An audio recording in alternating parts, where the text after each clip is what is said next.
What's the 3D effect in Scandal? You take Scandal, and you have Power and Empire, but to answer your question, Scandal, it's a white man who can't marry a black woman because he's already married. There's the moral flaw right there. That's the devastation. And in many ways, it's the denigration also. Because the devastation is they can't have the relationship they want because they're both madly in love with each other.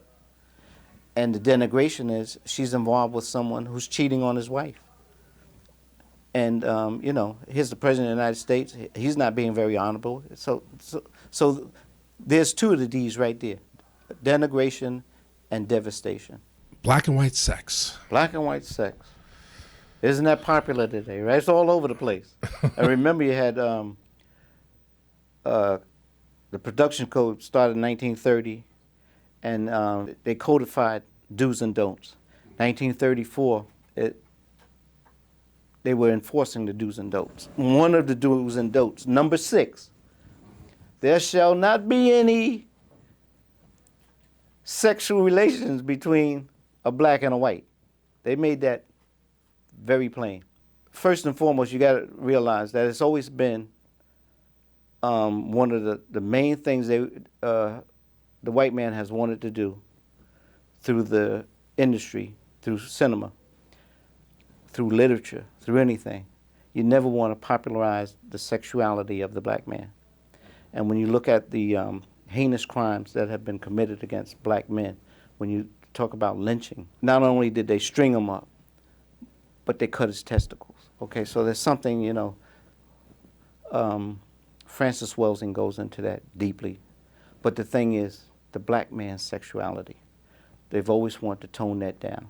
So anytime you had blacks on the screen, where you had it prominent for the first time was in Birth of a Nation. They wanted to project that image of the black man fiending for the white woman.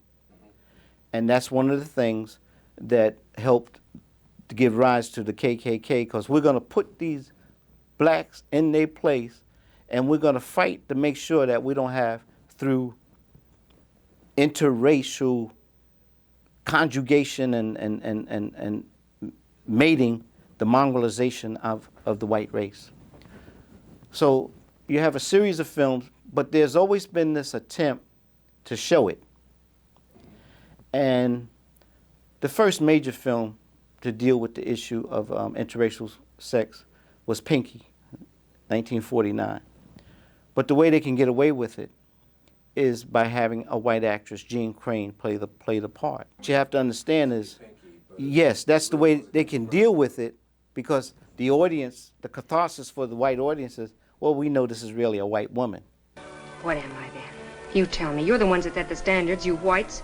You're the ones that judge people by the color of their skin. The thing is, you're still promoting the theme of black and white sex, which is problematical for people who don't want to see it. Mm-hmm. You follow what I'm saying? Because that film had issues that had to be censored, and it wasn't accepted in southern parts of the country. Right.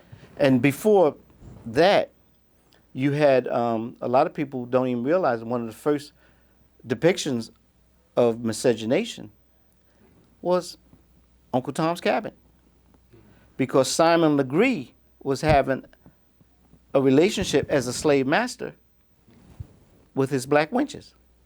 Okay, so a lot of people don't know that, but that precedes a lot of films. So there's what you call the 3D effect. Okay, if you go and look from, let's say, the most popular film, because Pinky was a super success. If you look at the history of the depiction of interracial romance, mm-hmm. they have to do it in a certain way, and it just didn't start with blacks. They did it with The Last of the Mohegans, where you had the Native American and he loves the white woman, mm-hmm. but they both die. They jump off the mountain. But the thing is, my 3D effect is whenever you're going to have the depiction of black and white sexual relations, mm-hmm. they put in what I call the 3D effect. You have denigration, devastation, and destruction. One of those three or all of those. One or two of them or all of them. Denigration means what they would do is, for the white character, they would make it an immoral white character. Okay? Birth of a Nation, the white character who has a mulatto lover, has got a club foot. Okay? If you remember Mandingo, you remember Mandingo?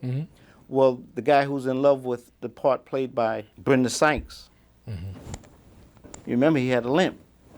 Okay? That's the denigration. Right. So you can't have a straight white Anglo-Saxon Protestant healthy white man in any kind of relationship. No, because the thing is, the sensitivity is to the people who object to this image. They have to have something that makes it a cathartic way they can accept seeing it and deal with it, where they don't go buck wild. Okay? You take 1965, Sydney does a film, A Patch of Blue. She's blind. The white girl is blind.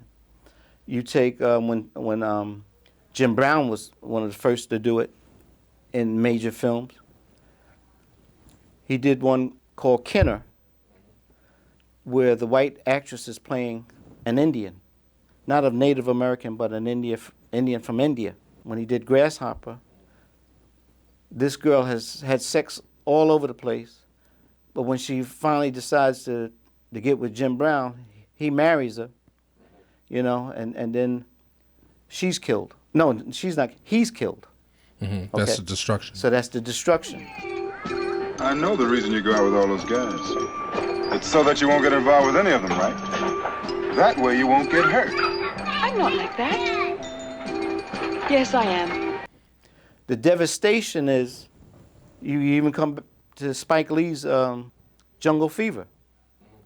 What was the devastation? Well, devastation, when I say devastation, it means that they'll set up a situation where the relationship can't work. Why can't it work? Well, it's not going to work because Wesley Snipes' character, he's a married man, right? He's just experimenting.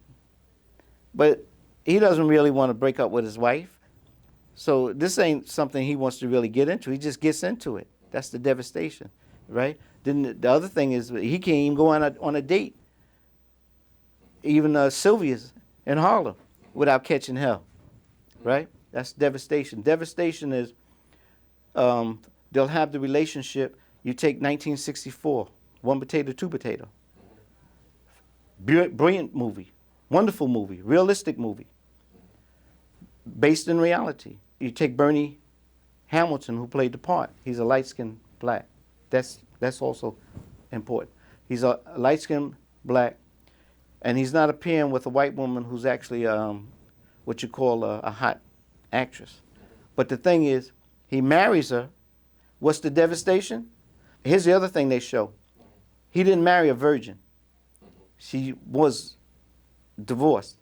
Her white husband comes up and doesn't want their daughter to grow up in a black family.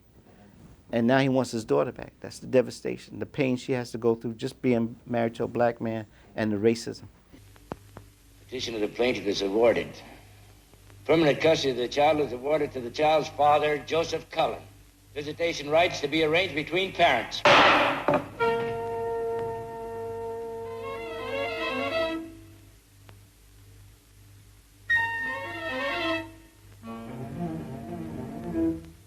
And the destruction, give a couple examples of that. Well, destruction, you take, for example, you get back to Sidney Poitier. He falls in love with Joanna Shimkus, who he later married in real life. But they have a relationship.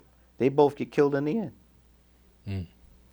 Well, take a recent movie like Black or White. There's no necessarily on-screen romance there, but it does follow a lot of the same tropes. Well, what's the destruction? You take Black or White, Kevin Costner's Black or White. The destruction is, first of all, you never see the relationship on screen. But obviously, if the white woman is not there, what happened to her? She died.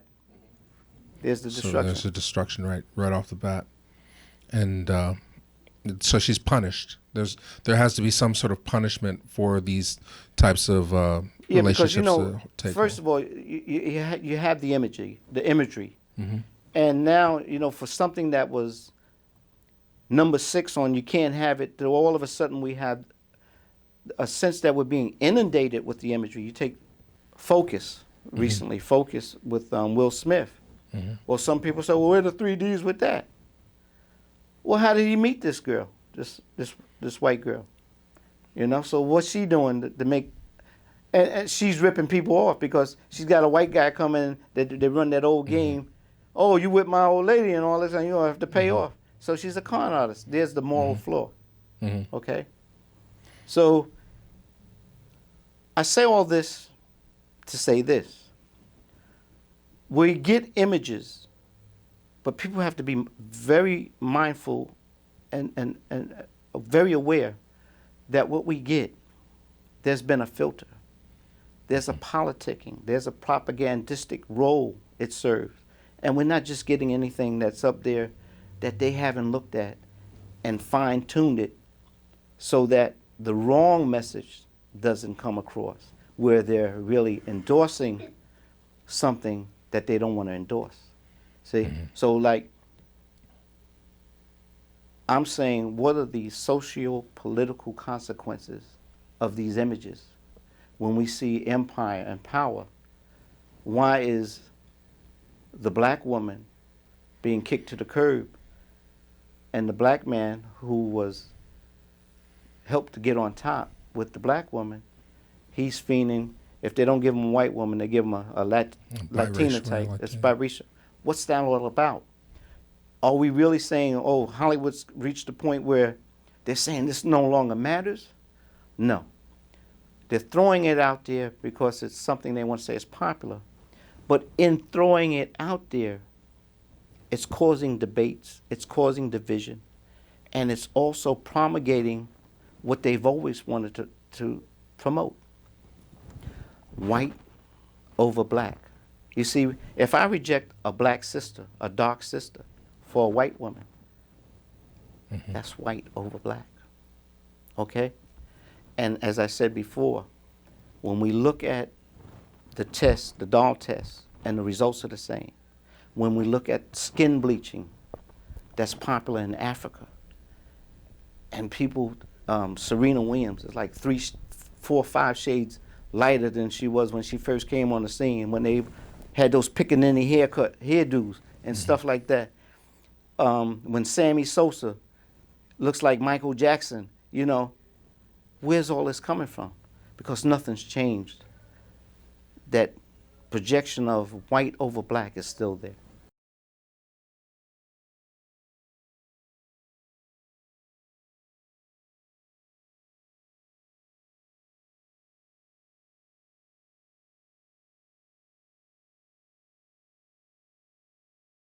My name is Charles Woods, and you're watching Reelblack.